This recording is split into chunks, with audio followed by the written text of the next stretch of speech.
My role as a Simply Better ambassador is going around with the Simply Better team and meeting the wonderful food producers who produce the most wonderful, delicious food. And they do this with so much passion. So they do. So I'm going to show you a lovely recipe using some Connemara hill lamb. I'm going to show you some of the cuts. So this is a very unique product. So this is the leg of lamb. Okay, lovely, just stud it with some garlic and rosemary. It's the black faced Connemara hill lamb, PGI, which means it's protected geographical indication, and Borbia quality assured. So I've had the pleasure of going down not once but twice down to Connemara, beautiful part of the world, meeting some of the farmers. This is a lovely cut that we use actually in the restaurant, and this is the rump of lamb. So this is a really lovely cut, slice it like this, nice and pink, and I'm going to show you a recipe with this over the next week or two. It's excellent. We marinate this in rapeseed oil, a little touch of garlic and rosemary, and just pan fry it, and it's so good. So the leanest and the most tenderest and the most expensive cut, to be truthful, which is the rack of lamb. So this is really, really lean. I'll show you a nice recipe. We'll cut this into little chops. We'll just literally grill it, so we will, and it's super quick and delicious, but as lovely as a rack of lamb. So it's kind of French trim that, so it really is excellent. Now for this recipe I'm going to show you is we're using the Connemara Hill Irish lamb mince. So it says it's born in spring, reared in a diet of wild herbs, grasses and heathers for succulent texture and really, really pronounced flavour. So I've opened one pack, that's what I have in there. We're going to get lots of flavour into this. We're going to put some onion first. So this is about half a red onion that I just really diced really, really small. You can pan fry it if you want to beforehand, but I'm not going to do that.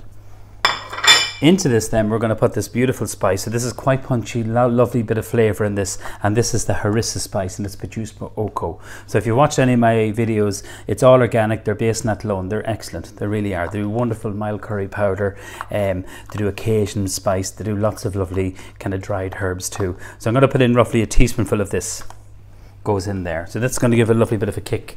Now we're going to use some sea salt, and we're going to use some black pepper. And then what we're going to do is we're going to put in kind of like I think it's going to give a lovely bit of sweetness here. And this is produced by Wexford Preserves, and it's a caramelized red onion relish. Now I love this. I love this on a burger. It's really lovely with a steak, and it is delicious. So they use Irish onions. This is it here. There's a little bit of mustard, sugar, vinegar. It's an excellent product. And Tom and Laura would produce all the jams and a lot of the chutneys for the Simply Better collection. They're just wonderful, passionate people. And in their jams, they use all Irish fruit. So look them up, Wexford Preserves. They're brilliant. Now the only way I think to do this is to get your hands in there. That's the easiest way to do this. So just, we've it seasoned up. One thing I forgot. A little bit of mint. I think this will work really, really well. So we're going to, mint and lamb work so well. If you don't want to make this spicy and you want to make it a burger, you could put a little bit of curry powder. So I'm going to cut this really, really fine.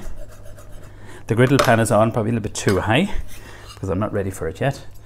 And then, as I say, we're just going to get our hands in there. This is the easiest way to do this. So mix that all together. Now you need to be careful with the red onion, because the red onion can catch and burn really, really quickly because there's sugar in it. So just kind of pound that down, and you can make a lovely burger from this. But we're going to make a lovely kebab, or known as koftas. You could put lots of different spice if you even have some cumin, but I wanted to use that lovely Harissa Spice there. So that's what we're left with there. So say you wanted to make a burger from this, you shape it, kind of pound it down a little bit, let it rest in the fridge, and they can be done a day ahead or a couple of hours ahead, and just simply on the barbecue or on there. So we're going to put these onto some bamboo skewers. So if we look in here, these are the bamboo skewers which you've just soaked in cold water. I'll do about 3 or 4 of these. We're just going to literally arrange these into kind of like, you can oval kind of shapes, kind of shape them into a small kind of like egg shape. Try and have them all the same size, because then they'll cook nice and evenly. So if you have one too big, obviously that's going to take longer to cook. And then what we'll do is we'll just show you here now, just going to skewer these here. So just using the cocktail stick. So why, I forgot to say, why do we soak the cocktail or the bamboo skewer in cold water? Because what happens is that it will stop it from burning. So they're lovely. Now flatten them down a little bit. No need for egg, no need for breadcrumbs, and they can be made ahead. So I'm going to do 2 more of this. So again, shaping them, break them down. And you know, when I went to Connemara and I met the farmers, one thing you can't teach people is passion. And they're so passionate, they're so proud of what they have, and they should be, because this lamb for me is very, very unique. And we know we have great lamb and great meat in Ireland. So I'm just going to literally just do another one of these. That's a wee bit big, I think. And then just kind of roll them up just like that. And then we'll put the skewer through them. So we'll do one more. We can get these onto the actual griddle pan now in a moment. And same for this here. Just give this a little mix. So you bind it all together. So that's what you're doing. You're just mixing it all like that. These can be actually delicious meatballs. So if you like meatballs, what you can do is pan fry these, cook them in a nice tomato sauce. Simply better have a really delicious tomato sauce with no added sugar, using the most delicious Italian tomatoes, onion, garlic, basil, that kind of thing. So that's it. We're going to put these onto the, we've already done seasoned. So just lift them up. I may need to put a little bit more oil. Going to turn them up. I'm going to wash my hands now. So 3 of these. So remove the board because I've had raw meat on the board, and I'm going to remove that out of the way. So when you're handling any kind of raw meat, it's really important you wash your hands really, really well. I just have some kitchen paper in here, and then just dry them off. Okay, we're going to seal them off. They won't take long to cook. A little bit more oil, and I'm using some nice rapeseed oil for this. So that's it there. So that's some Derry Karma in County Loud. So why rapeseed oil? It's Irish produced. It's a lovely kind of a yellow flower. It's part of the mustard seed family. But I like it for cooking with because you get a really nice high smoke temperature. What I'm going to serve with this, and I'm going to make some lovely hummus, is some pita bread. Or you can serve with wheaten bread or nice crusty bread, or just some salad. So literally before I started this, I drizzled some oil on the pita bread and just literally put it onto the pan. I just need to warm that up. So the oven's at 100, so it's not going to overcook or dry out the pita bread. Okay, I'm going to show you how to make some hummus. Chickpeas, these beautiful roasted red peppers. I use these a lot at home, and we love them with some prawns and some cherry tomatoes, and they are so delicious. So the chickpeas, guys, I've just rinsed them out. They're already cooked.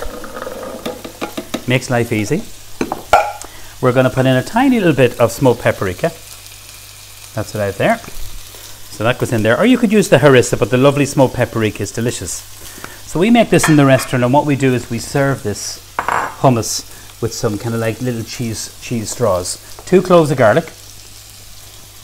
We're going to put in some lemon zest and some lemon juice. Now, as I'm doing this, just keep an eye on the lamb. Is it cooking? Oh, that looks good. I'm going to flip it over. You know what? You don't even need tongs. Just literally get a wee spoon here. I'll just show you. Turn that over. Gorgeous. And the same for this one. Just lift it.